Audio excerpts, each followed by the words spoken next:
കൊൽക്കത്തയിലെ brigade parade ഗ്രൗണ്ടിൽ പ്രൗഢഗംഭീരമായ ചടങ്ങിൽ പശ്ചിമ ബംഗാളിന്റെ ആദ്യ ബി.ജെ.പി. മുഖ്യമന്ത്രിയായി സുവേന്ദു അധികാരി സത്യപ്രതിജ്ഞ ചെയ്ത് ചുമതലയേറ്റു. ഗവർണർ ആർ.എൻ. രവി സത്യവാചകം ചൊല്ലിക്കൊടുത്തു. ബംഗാളി ഭാഷയിൽ ഈശ്വരനാമത്തിലായിരുന്നു സത്യപ്രതിജ്ഞ.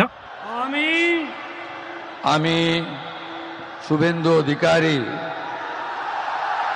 ঈশ্বরের নামে শপথ করিতেছি যে സുവേന്ദുവിനൊപ്പം ദിലീപ് ഘോഷ്, അഗ്നിമിത്ര പോൾ, അശോക് കൃത്താനിയ, ക്ഷുദിരം തുഡു, നിഷിത് പ്രമാണിക് എന്നീ 5 മന്ത്രിമാരും ചുമതലയേറ്റു. വർഷങ്ങളോളം CPM-നും പിന്നീട് 15 വർഷം തൃണമൂലിനുമൊപ്പം നിന്ന ബംഗാളിൽ രവീന്ദ്രനാഥ ടാഗോറിന്റെ ജന്മദിനമാണ് ആദ്യ ബി.ജെ.പി. സർക്കാരിന്റെ സത്യപ്രതിജ്ഞയ്ക്കായി തിരഞ്ഞെടുത്തത്.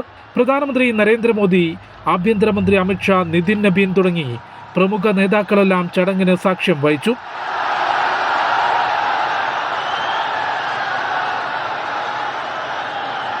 യോഗി ആദിത്യനാഥ്, ഹിമന്ത ബിശ്വ ശർമ്മ തുടങ്ങി ബി.ജെ.പി. ഭരിക്കുന്ന സംസ്ഥാനങ്ങളിലെ മുഖ്യമന്ത്രിമാരും ചടങ്ങിൽ പങ്കെടുത്തു.